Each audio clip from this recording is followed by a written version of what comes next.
Hinamon ni House Speaker Martin Romualdez si Vice President Sara Duterte na humarap sa komite ng Kamara at magpaliwanag tungkol sa paggamit ng confidential funds ng kanyang opisina.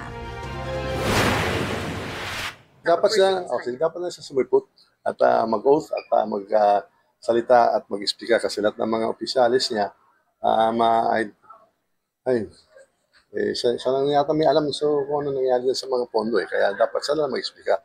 Huwag na lang niyang bigay sa mga officials ng OVP o CDP.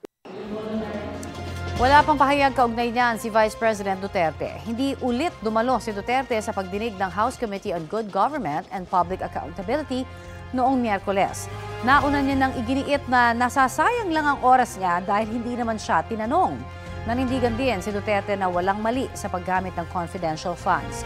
Sa kabila niyan, pinakamalaking hamon daw sa bise ang pagkakadamay ng kanyang mga tauhan sa anyay panggigipit ng kanyang mga kalaban sa politika.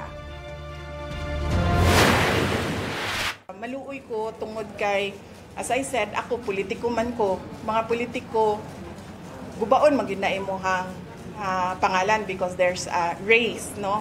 So, para makalamang ang kalaban, mandaot yun na sila o ilahan kakompetensya sa politika.